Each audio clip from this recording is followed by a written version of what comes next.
Good morning. Welcome to the show. It's the Brew. Today's Friday, and we have Paulina with us. Our three topics. Zuckerberg and Tim Cook of Apple. Are they butting heads a little bit? Let's find out. Are we heading into a bear market in 2025?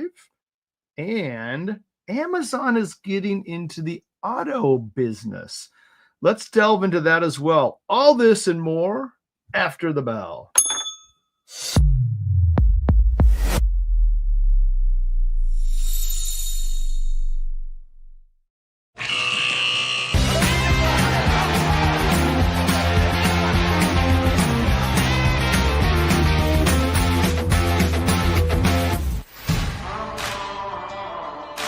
seems to be our new theme song. We got this. I have my cowboy hat. I keep forgetting it. Every time I hear that song, I want to be a cowboy, and I keep forgetting that stupid hat in here. Hello, ladies. How are you? Hey, everyone. Hey, guys. Good to see you. Well, here we are again at the end of another week. Good golly, it's the middle of winter. Not really the middle of winter. It's sort of getting just into winter, I suppose. We don't want to talk about that, I know. But we do want to talk about, I think, Paulina, Zuckerberg was on with Rogan. Is that right? Tell us a little about what's going on here. I know it wasn't exactly his cheeriest moments with, relative to Apple. So what's going on? Yeah, so Mark Zuckerberg, CEO of Meta Platforms, he went on an episode of Joe Rogan's podcast, and they were talking about a wide range of topics. As we know, those interviews range from like 2 to 3 hours long. And wait, so sorry to interrupt. Can I just summarize? It's basically Zuckerberg saying, they made me do it. Oh, yeah. No. I remember Continue. That. Yeah, and so basically what caught headlines was Zuckerberg's comments on Apple. So he was saying things like Apple lacks innovation. They have arbitrary rules around how companies can connect seamlessly on the iPhone platform and things along those lines. Specifically, he was saying how they've been sitting on the iPhone over the past 20 years that Steve Jobs has created, and that's kind of been what's driving their growth up to this point. And I think this is a critical time when Zuckerberg is making these comments because there's antitrust cases against Apple. There's also a decline in demand for iPhones, not only in the US, but in China, which is a key growth market for Apple.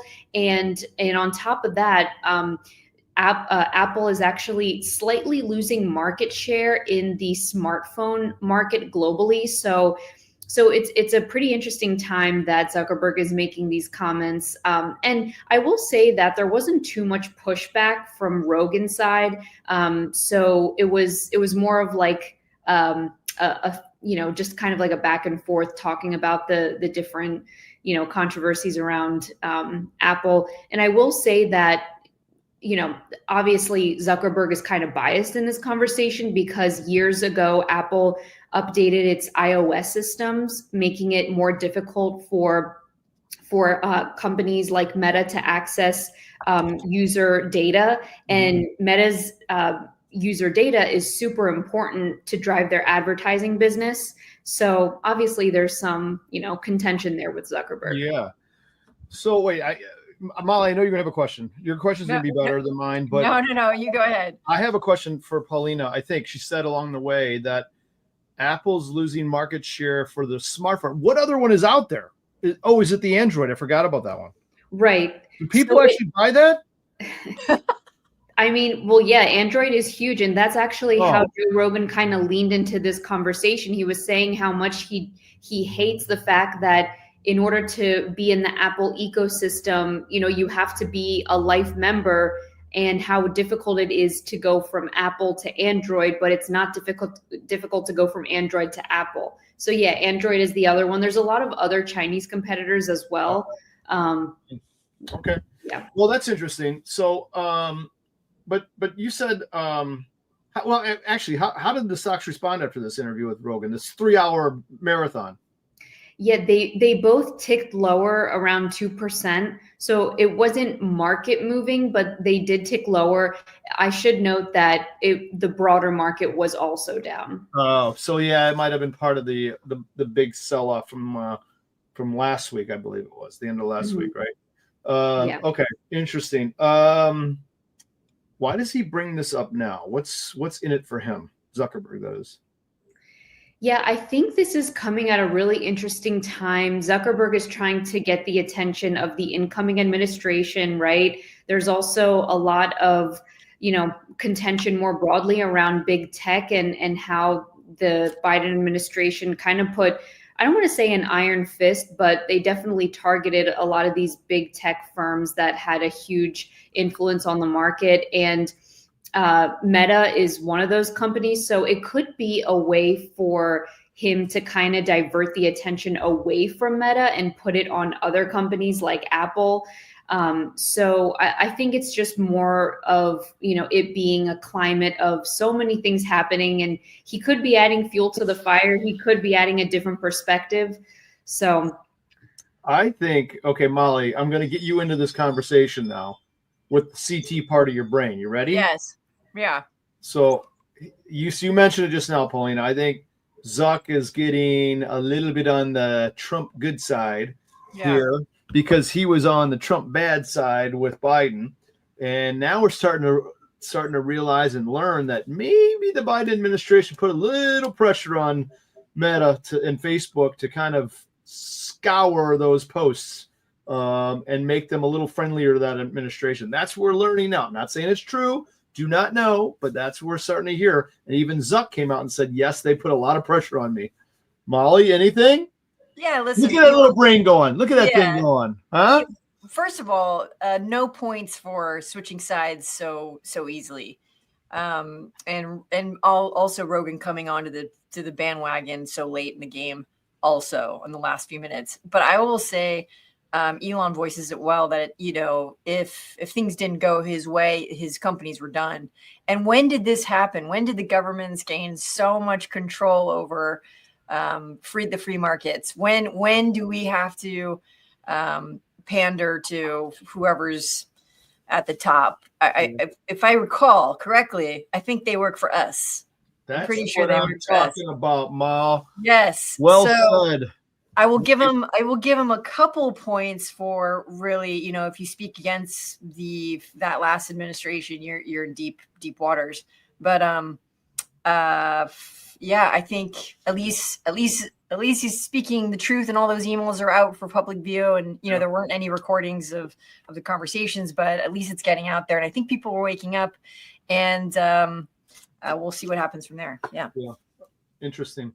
Should be fun. Okay. So let's go to the bear market thing, Paulina. So are we heading into a bear market? So we know what happened. There was a strong December blowout jobs report, I think, right?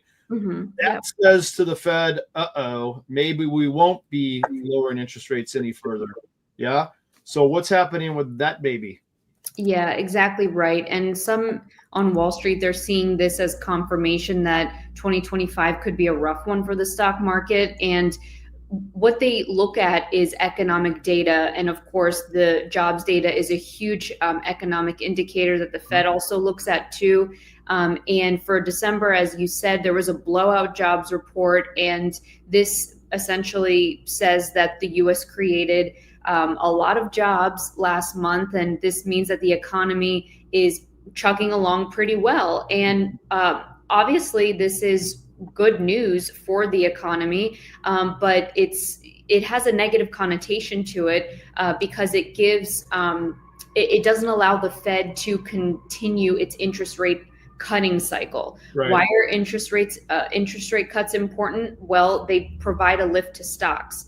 So and in addition to I should add to the blowout jobs report, unemployment also fell. So it was just a really good report. And so, yeah, a jobs report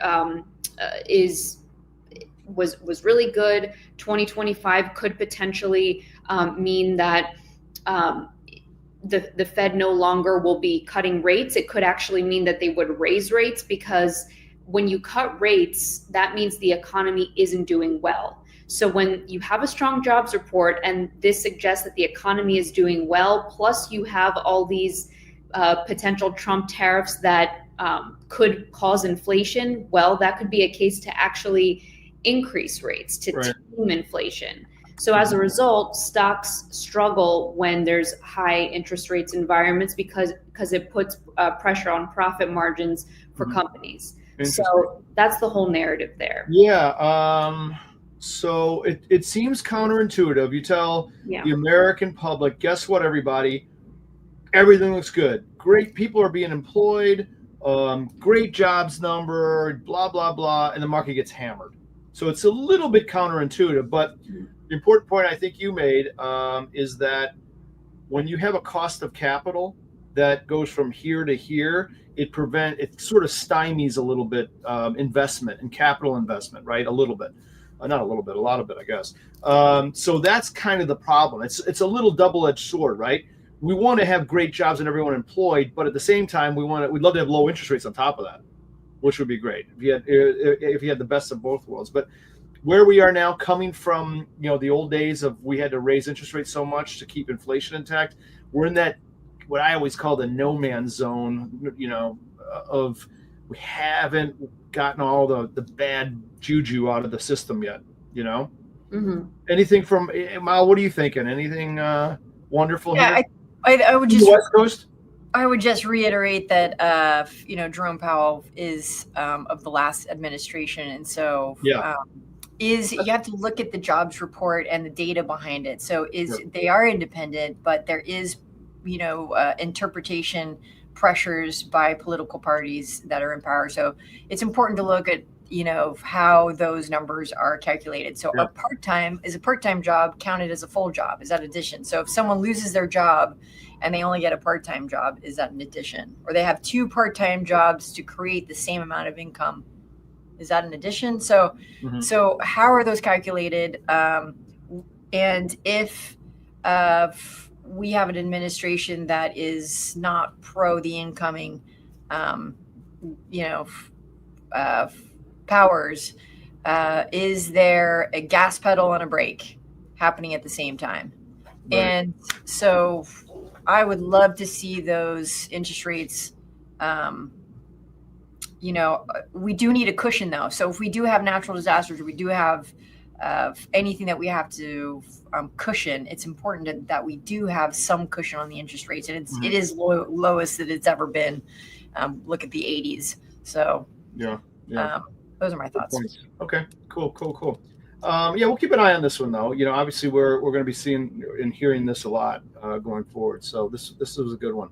Okay, last topic, Amazon. I gotta be honest, I kind of am a monster fan of Amazon. Can I say that? Yes, you can. I can say that? So yes, you can. I did it again this weekend. Every time I get to a weekend, I notice that my spending habits go up on Amazon once Friday hits. Because it's free time on the weekends, we're obviously we work in the market, so they're not open on the weekends. So I don't work on the weekends, except think. I'm always hitting that Amazon machine and just we need I can't remember what I bought this time. I bought something stupid that I really didn't. Oh, it's a big water bottle. One of these deals here. But it was a 92 gallon and a 92 ounce. I got to hold like this. One of my kids had it. I'm like, I want one of those.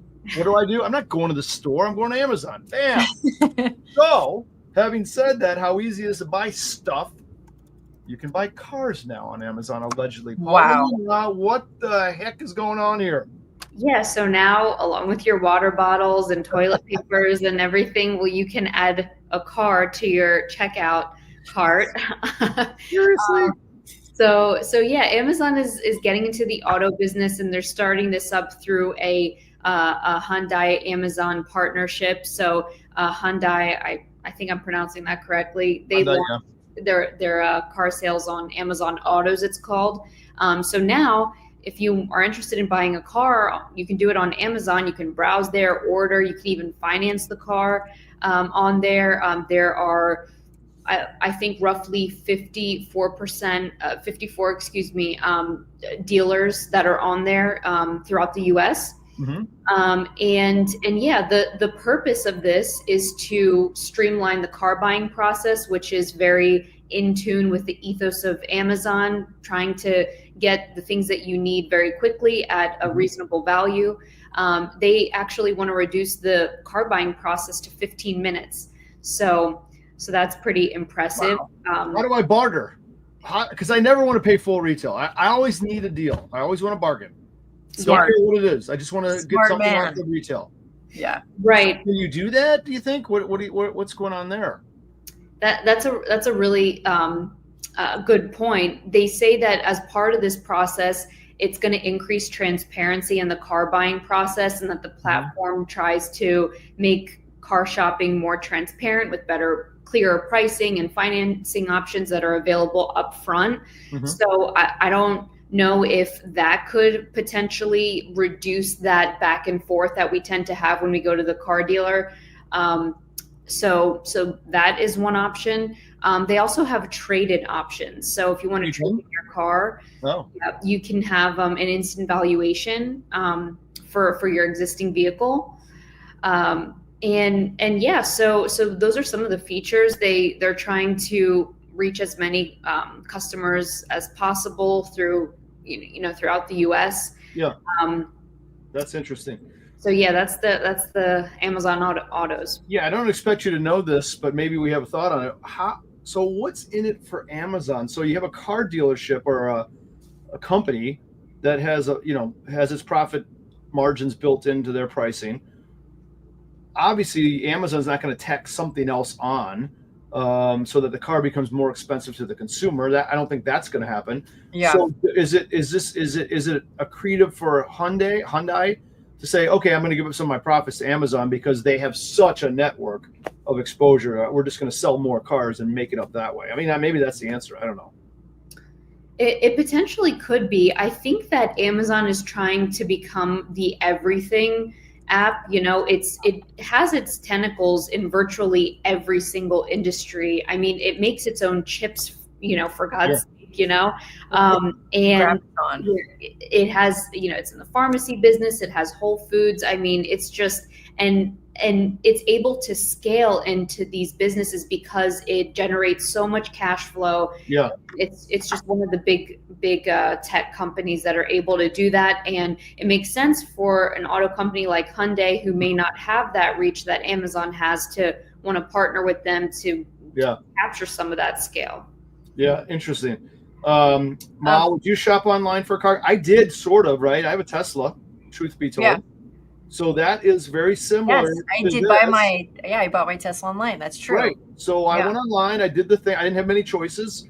Few choices to make. Check some boxes. At the end, it says you owe, I forget, $500 to save your spot in line. Yeah. And you're going to owe this and that when the car comes, and we'll see you in a month or two. Right. I couldn't barter at all, which kind of bugged me. I paid retail. What the heck? Are you kidding me?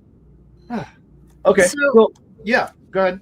Yeah. So I believe Amazon in 2020 bought a company called Zoox, which is automated driving. And so there's, no steering wheel and all that. So I see them getting into the business.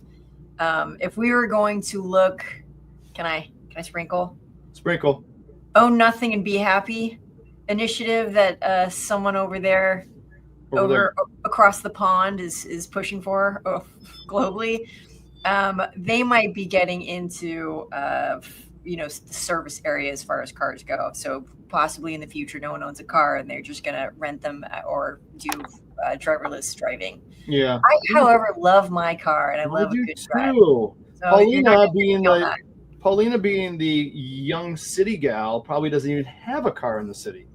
Yeah, right? Do you? You're right. I actually don't have a car. I don't really need one. I would like one, to visit my family in different areas, but it really doesn't make sense just because the cost of parking and all the excess costs, basically.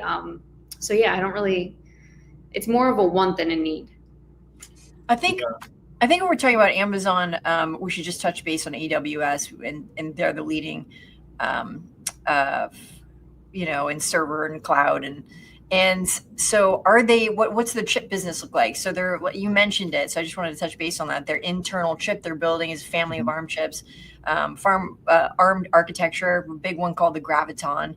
And then they have the EC2, which they're partnering with NVIDIA, and that's for virtual machines, and then serverless functions like Lambda. So I think the tentacles that reach out from Amazon are always important. And I think everyone's kind of keeping an eye on NVIDIA and ARM and who's going internal and external. And you have these hybrid arrangements there. But I think that's going to be with generative AI and that whole push. We're going to see the whole world change in the next couple of years. And so I think that's the thing to keep an eye on as far as the health of that stock. Yeah. Interesting. Molly, do you read a lot? I mean, you come up with these. Yeah, no, it's really important to not have a social that life. Are like, yeah. How did she get that? I don't have that notes. Yeah, it's really important to not have a social life. That's really key here. God, go out once in a while, for God's sakes. If you'll visit me, I will. There's standards. Wow, she's throwing these fancy terms. Like Paulina, you have these fancy terms too, man. You guys got to get out more. Yeah, my goodness. So you have no car in New York. Okay, so when you come visit LA, and just a brief shout out to everyone in LA and everything that everyone's going through. Yeah. Just heartfelt. I'm over here. But when you come visit, I'll tour you around in a car, and you'll love this place. It's still beautiful. Yeah. I love LA, man. My God, my heart and prayers go out for all those suffering this crazy thing. It's horrible. I know it is. I see it on TV, and I know it's way worse in reality than what I'm seeing on the tube. So our prayers do go out to all those folks. But I have to say, LA came out. Everybody's out there. Kind of the donations are there, and the help is there, and the volunteers, and they're just. I am so impressed with this town, and you don't know until you know what hits the fan. And wow, we really came out. So way to go there. Yeah. Good. We'll be on it. Okay, guys and gals, I guess that is a wrap as far as I can tell. I'm looking at my notes here. But very interesting. I actually want to really follow this car thing with Amazon. I'm intrigued. I guess I'm also intrigued before we go. Why did they choose Hyundai? I mean, couldn't they have chosen I mean, Molly, you don't shop for Hyundais, you shop for Bentleys or something like that, right? Teslas. I'm a loyalist. You don't do those goddamn Hyundais. I wonder why do we know why they got in bed with Hyundai first? I mean, maybe they're probably bigger than I can ever imagine overseas, I'm guessing. Yeah, I'm not sure. I don't think I captured that. Amazon at CES earlier this month, they did announce some partnerships with BMW as well, and some other chip companies like Qualcomm to better enhance the in-car experiences. But specifically with Hyundai, I'm not really sure. I'm not really sure specifically why they went with them. Yeah. So apparently they're openness to collaboration. So that's like a thing. So will they partner with Amazon, and their thumbs up on that? And then they do have a huge growing market share, and innovation and technology focus is huge for Hyundai. So it's probably one of those things. Okay. Yeah. I try to look this up at myself. I'm finding similar things. That's interesting. Okay. I'm going to keep my eye on that one. That one's an interesting one. I like it. All right, ladies. Good to see you as always. Right. Do I still say go Eagles? Are they still in the playoffs? Yes. Yes. They are. Oh my God. They're in the playoffs. Paulina's an Eagles fan because she's from Philly, even though she lives in New York. Traitor. Good luck to them. I don't have a dog in the fight because the Bears just suck. They're horrible. LA Rams though. Yeah. There we go. So all good. All right, gals. We'll see you soon. And next time on the Brew. Okay. All right. Bye, everyone. Bye.